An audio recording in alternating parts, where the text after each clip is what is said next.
क्या होगा दोस्तों यदि किसी ऐसे बच्चे को जिसकी उम्र 18 वर्ष से कम है और उसको पुलिस द्वारा गिरफ्तार करके किसी ऐसे मजिस्ट्रेट के समक्ष पेश कर दिया जाता है जिसको जेजे एक्ट की पावर नहीं है।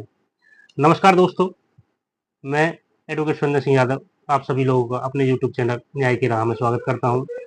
दोस्तों, आज हम इसी टॉपिक पर चर्चा करेंगे और आप लोगों को बताएंगे कि यदि पुलिस द्वारा किसी बच्चे को जिसकी उम्र 18 वर्ष से कम है उसको किसी ऐसे मजिस्ट्रेट के समक्ष पेश कर दिया जाता है जिसको जेजे एक्ट की पावर नहीं है।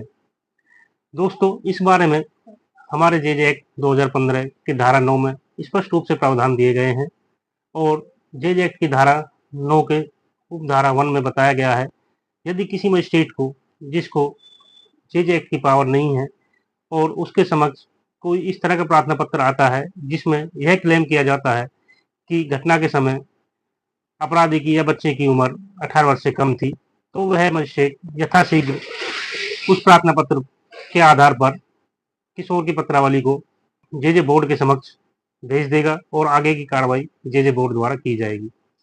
दोस्तों, धारा 9 की उपधारा 2 में बताया गया है कि यदि किसी बच्चे का ट्रायल ऐसे न्यायालय के समक्ष चल रहा हो जिसको जेजे एक्ट की पावर हो, तो उसके द्वारा क्या कार्रवाई की जाएगी। दोस्तों, उस न्यायालय के द्वारा किशोर या उसके संरक्षक द्वारा जो प्रार्थना पत्र दिया जाता है उसकी जांच की जाती है और जांच के उपरांत यदि पाया जाता है कि बच्चे की या किशोर की उम्र 18 वर्ष से कम थी, तो अग्रिम कार्रवाई के लिए किशोर की पत्रावली को किशोर न्याय बोर्ड के समक्ष भेज दिया जाएगा। किंतु ऐसी कोई भी जांच उस न्यायालय द्वारा संरक्षक या किशोर के द्वारा दिए गए शपथ पत्र पर नहीं की जाएगी। मतलब खाली शपथ पत्र के आधार पर कोई कार्रवाई नहीं की जाएगी। प्रार्थना पत्र के साथ कोई ऐसा साक्ष्य या कोई ऐसा दस्तावेज प्रस्तुत करना होगा जिससे यह प्रतीत होता हो कि घटना के समय बच्चे की उम्र 18 वर्ष से कम थी। यदि जांच में यह पाया जाता है कि 18 वर्ष से अधिक की उम्र, तो ट्रायल यथावत चलता रहेगा और ट्रायल पर कोई भी फर्क नहीं पड़ेगा। यदि जांच में पाया जाता है कि 18 वर्ष से कम है, तो आगे कार्रवाई किशोर न्याय बोर्ड द्वारा की जाएगी।